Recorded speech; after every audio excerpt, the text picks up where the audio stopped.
अंतर जगत की यात्रा का ज्ञान विज्ञान भाग 2 पुस्तक का ऑडियो 7। कैसे बचें अशुभ कर्मों व उनके प्रभाव से। इस संबंध में इतना ही कहा जा सकता है कि संपूर्ण परिवर्तन सदा असाध्य ही बना रहता है, लेकिन यदि योग साधक संकल्पवान एवं ईश्वर परायण है और यदि उसमें जन्मों जन्मों तक साधना करने की सामर्थ्य है तो यह असाध्य साधन भी सिद्ध हो जाता है। परंतु इसके लिए तप के साथ विवेक वैराग्य का होना भी जरूरी है। इसके बिना जो स्थिति बनती है उसके लिए महर्षि पतंजलि कहते हैं, सती मूले तद विपाको जात्यायुर्भोगः। शब्दार्थ, मूले सती, सत्य के मूल के विद्यमान रहने तक, तद विपाकः अर्थात उस कर्माशय का परिणाम, जात्यायुर्भोगः अर्थात पुनर्जन्म, आयु और भोग होता रहता है। भावार्थ, जब तक जड़ें बनी रहती हैं तब तक कर्माशय का परिणाम पुनर्जन्म, आयु और भोग के द्वारा प्रकट होता रहता है। महर्षि पतंजलि के इस सूत्र के अर्थ और अनुभव गहरे हैं। बार बार जन्म, कर्म या अधिक आयु, सुख दुख के प्रीतिकर या अप्रीतिकर भोग, इन सब की जड़ें अन्य कहीं नहीं हमारे अपने ही चित्त में हैं। बीता हुआ कल, आज और आने वाला कल हमारे अपने ही कर्माशय से प्रकट हुआ है। यदि हम अपनी स्थिति में परिवर्तन चाहते हैं तो हमें जड़ों से परिवर्तन की प्रक्रिया आरंभ करनी होगी। इस सामान्य सच को प्रायः हम सभी जानते और मानते हैं कि शुभ कर्मों के परिणाम शुभ एवं अशुभ कर्मों के परिणाम अशुभ होते हैं। यदि हम शुभ परिस्थितियों को चाहते हैं तो हमें शुभ कर्मों के द्वारा शुभ संस्कारों के बीज बोने होंगे। यदि हम ऐसा कर पाने में चूक गए तो अशुभ कर्मों से उपजे अशुभ संस्कार बीज अपने अनुरूप अशुभ परिस्थितियों को जन्म देंगे ही। इसे किसी भी तरह से रोक पाना संभव नहीं है। परंतु क्या कोई कर्म सर्वथा शुभ होता है? यह सवाल महत्वपूर्ण है। योगी जनों के आराध्य व परम आचार्य भगवान श्री कृष्ण कहते हैं, जिस तरह प्रत्येक अग्नि में धूम होने का दोष होता है, उसी तरह से प्रत्येक कर्म भी दोषयुक्त होता ही है। यदि उत्कृष्ट प्रयास किए जाएं तो अग्नि में धुएं की मात्रा कम और बहुत कम की जा सकती है, परंतु इसका संपूर्णतया समाप्त होना असंभव है। इसी तरह शुभ कर्मों के पुण्य अनुष्ठान में दोष कम और बहुत कम किए जा सकते हैं। इन्हें हटाए जाने की कोशिश की जा सकती है, पर इन्हें संपूर्णतया समाप्त कर सकना, मिटाया जा सकना असंभव है। कितने भी प्रयास क्यों न किए जाएं, कोई भी कर्म सर्वथा दोष मुक्त नहीं हो सकता। युग ऋषि परम पूज्य गुरुदेव इस संबंध में एक पुराण कथा सुनाया करते थे। यह कथा महाराज नृग की है। संभव है कि पौराणिक कथाओं से सुपरिचित लोग इससे परिचित भी हों। कथा कहती है कि महाराज नृग बड़े ही पुण्यशील नरेश थे। वे हमेशा सेवा एवं दान आदि शुभ कर्मों में निरत रहते थे। एक बार उन्होंने एक ब्राह्मण को 1000 गायों का दान दिया। दान के काफी दिनों के पश्चात ब्राह्मण की इन गायों में से एक गाय किसी तरह से बिछुड़कर महाराज नृग की गौशाला में आकर सम्मिलित हो गई। इस सच का पता ब्राह्मण को चला। उसने देखा, गिना और पाया कि उसकी एक गाय कम है।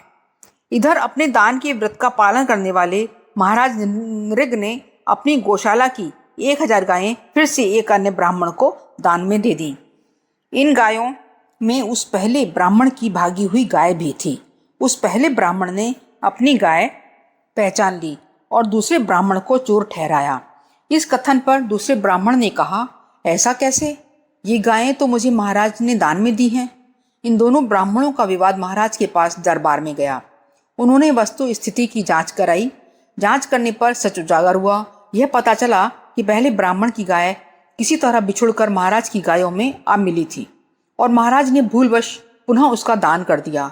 स्थिति का पता चलने पर महाराज ने आग्रह किया कि वह ब्राह्मण उस गाय के बदले चाहे कितनी गायें ले ले, परंतु वह तो केवल अपनी गाय लेने के लिए अडिग था। ऐसे में महाराज ने दूसरे ब्राह्मण से निवेदन किया कि वह पहले ब्राह्मण को उसकी गाय वापस कर दे, बदले में चाहे जितनी गायें ले ले। परंतु वह भी टस से मस न हुआ। उल्टे दोनों ब्राह्मण कहने लगे, महाराज हम लोभी नहीं हैं, परंतु तुमने अविवेकपूर्ण कार्य किया है। महाराज को कुछ भी न सूझा। वह मौन हो गए। काल कर्म के विधान के अनुसार उनकी जीवन लीला समाप्त हुई। संयमिनी पति यम एवं उनके सहयोगी चित्रगुप्त ने जब उनकी कर्म गणना की तो महाराज के द्वारा किए गए अनगिनत पुण्यों के साथ यह पाप भी था। उन्होंने कहा, महाराज पहले आप अपने पुण्य कर्मों को भोगना पसंद करेंगे अथवा इस एक पाप कर्म को भोगना चाहेंगे। महाराज नृग ने पहले पाप कर्म के भोग की इच्छा जताई। परिणाम स्वरूप उन्हें गिरगिट की योनि में जन्म लेना पड़ा। अपनी भोगवश महाराज नृग एक सूखे कुएं में गिरगिट बनकर जा पड़े, परंतु पुण्य कर्मों के कारण उन्हें अपनी स्थिति का ज्ञान था, सो वे वहां भी भगवान का स्मरण करते रहे। महाराज की इस कर्म संस्कार के द्वारा मिले पुनर्जन्म की आयु एवं भोग समाप्त होने की अवधि जब आई, तब भगवान श्री कृष्ण इस धरा पर अवतार लीला कर रहे थे। उन्होंने महाराज नृग का उद्धार किया। इसी के साथ उन्होंने महाराज से कहा, राजन, आप मुझसे कोई वरदान मांग लें। महाराज ने कहा, हे योगेश्वर, यदि आप मुझ पर प्रसन्न हैं तो समझाएं मनुष्य किस तरह अशुभ कर्मों एवं उनके प्रभाव से बच सकता है, किस तरह वह कर्माशय के कर्म संस्कारों के व्यूह से बच सकता है। तब भगवान कृष्ण ने कहा, इसके लिए उपाय केवल एक ही है कि प्रत्येक कर्म केवल और केवल भगवान के लिए करें। वह परमेश्वर के अलावा अन्य किसी से भी भावनात्मक संबंध न जोड़े। संपूर्ण अनासक्ति और समर्पित भगवत भक्ति ही जन्म, आयु एवं भोग से बचने का उपाय है। इस कथा की समाप्ति करते हुए गुरुदेव ने कहा, ऐसा न होने की स्थिति में मनुष्य को हर्ष एवं शोक भोगना ही पड़ता है। इसकी चर्चा महर्षि ने अपने अगले सूत्र में की है। पाप पुण्य की धूप छाया। योग सूत्रों की पिछली कड़ी में कहा गया था कि चित्त में स्थित कर्माशय का परिणाम पुनर्जन्म, आयु और भोग के रूप में प्रकट होता रहता है।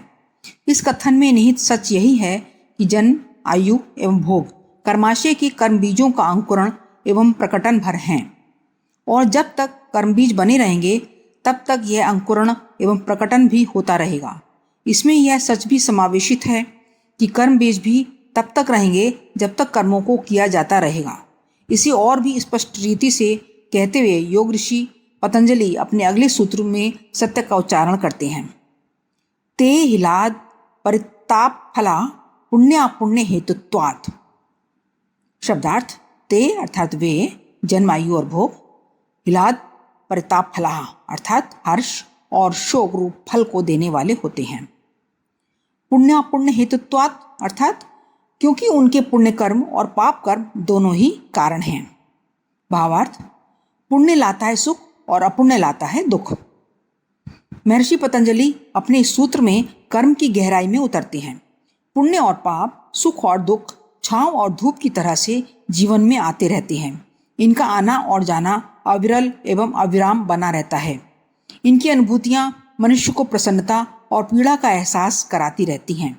इन एहसासों से उबरना आसान नहीं है और ना ही आसान है जीवन के जाल को तोड़कर मुक्त होना, परंतु फिर भी यह असंभव भी नहीं है।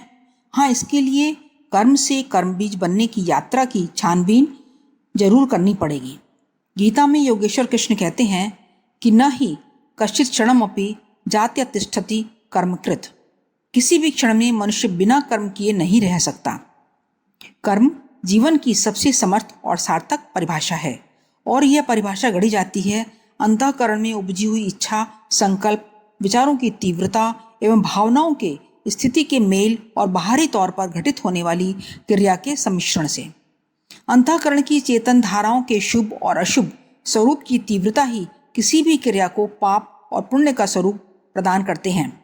ध्यान रहे कि कोई भी क्रिया स्वयं में कृष्ण और शुक्ल अथवा पाप एवं पुण्य नहीं होती है। इसे यह दर्जा तो उन भावों से मिलता है जो इसके पीछे सक्रिय है। जो क्रिया भाव और विचार जगत में जितनी तीव्र एवं सघन विक्षोभ करने में समर्थ होती है, उसके परिणाम भी उतने ही व्यापक एवं चिरस्थायी होते हैं। इसे यूं भी कहा जा सकता है कि जितने तीव्र विचार और जितने सघन भाव जिस क्रिया के पीछे सक्रिय होते हैं, उसके परिणाम भी उतने ही तीव्र एवं सघन होते हैं। इनके पुण्य और पाप के रूप में परिवर्तित होने की कथा यह कहती है कि ये कर्म किसी को सुख पहुंचाने के लिए किए गए अथवा किसी को दुख पहुंचाने के उद्देश्य से। इन्हें किसी को पीड़ित करने के लिए किया अथवा किसी को प्रसन्न करने के लिए। जो भी कर्म किसी को पीड़ित करने के लिए किए जाते हैं, वे सभी कर्म कृष्ण या अपुण्य हैं, परंतु जिन्हें किसी को प्रसन्न करने के लिए किया जाता है, वे सभी शुक्ल या पुण्य हैं। यदि कोई व्यक्ति अपने द्वेष या वैमनस्य के कारण क्रोध में भरकर किसी की हत्या करता है, तो यह उसके द्वारा किया गया महापाप हुआ। परंतु जब यही हत्या किसी पीड़ित व्यक्ति को बचाने के लिए हो जाती है तो इसे हत्या नहीं वीरता कहते हैं, और यह पुण्य कर्म हुआ। सैनिक अपने देश के लिए अपनी जान की जोखिम में डालकर कितने ही आतंकवादियों को मारकर मासूमों की रक्षा करते हैं, यह उनका पुण्य कर्म है। परंतु जब ये आतंकवादी किसी बस या सिनेमा हॉल को बम से उड़ाकर सैकड़ों की हत्या कर देते हैं तो यह महापाप होता है। इस पुण्य पाप की तीव्रता इस बात पर निर्भर होती है कि उनके इस शुभ या अशुभ कृत्य के पीछे भाव एवं विचार की कितनी ऊर्जा प्रवाहित हो रही थी। कर्म में प्रवाहित हो रही यह भावों एवं विचार की शुभ एवं अशुभ ऊर्जा, इससे प्रभावित होने वाले व्यक्ति या व्यक्तियों के आशीर्वाद अथवा अभिशाप की सकारात्मक या नकारात्मक ऊर्जा को अपने में समेटकर कर्म बीज में परिवर्तित हो जाती है। सच कहें तो ये कर्म बीज शुभ या अशुभ ऊर्जाओं के बीज हैं, जो एक निश्चित काल में परिपक्व होकर अपने दुखद या सुखद परिणाम प्रकट करते हैं। यदि ऊर्जाओं का घनत्व बढ़ जाए तो कर्म का परिणाम अति शीघ्र प्रकट हो जाता है। जैसे कि रामायण की कथा के अनुसार श्रृंगी ऋषि द्वारा महाराज दशरथ के लिए कराया गया पुत्रेष्टि यज्ञ। इसमें भाव विचार की आध्यात्मिक ऊर्जा इतनी सघन थी कि उसके सकारात्मक परिणाम तुरंत सामने आ गए। इसी तरह किसी महातांत्रिक के द्वारा किए जाने वाले मारण आदि अभिचार कर्म जो अपने अशुभ प्रभाव को तुरंत प्रकट कर देते हैं। हालांकि इसमें यह सच अवश्य जुड़ा है कि कोई भी कर्म भले ही किसी व्यक्ति के द्वारा क्यों न किया गया हो, वह यदि शुभ उद्देश्य के लिए और सुख पहुंचाने के लिए किया गया है तो यह पुण्य होगा। परंतु यदि इसके उद्देश्य में किसी को पीड़ा देने का भाव है तो यह महापाप ही होगा। कर्म के पीछे सक्रिय शुभ एवं अशुभ ऊर्जा की तीव्रता व घनत्व यदि अधिक है तो बिना किसी बाहरी क्रिया के भी कर्म घटित हो जाते हैं और इनका भी कर्म बीज में परिवर्तन हो जाता है। उदाहरण के लिए महान तपस्वियों योगियों के द्वारा किए जाने वाले आशीर्वाद एवं अभिशाप भी एक प्रकार का कर्म ही हैं और उन्हें भी इसके शुभ एवं अशुभ प्रभावों का सामना करना ही पड़ता है। उनके द्वारा किए गए इस कर्म बीज भी समय आने पर उनके जीवन में सुखद एवं दुखद परिणाम को प्रकट करते हैं। कर्म की यह प्रक्रिया अनवरत एवं निरंतर है। इसमें फेरबदल तो तभी संभव है जब कोई निष्काम कर्म योग का चित्त शुद्धि के लिए प्रयोग करें। यदि कोई व्यक्ति आध्यात्मिक जीवन शैली को अपनाकर ईश्वर अर्पित कर्म करता है तो वह अपने कर्मजाल को सर्वथा काट लेता है, अन्यथा उसके जीवन प्रवाह में पुण्य एवं अपुण्य के अनुपातिक गणित के अनुसार सुख एवं दुख के भंवर आते ही रहते हैं। अपने किए से कोई भी नहीं बचता। सुख और दुख के विविध रूप उसके अंतः व बाह्य जगत में प्रकट होते ही हैं।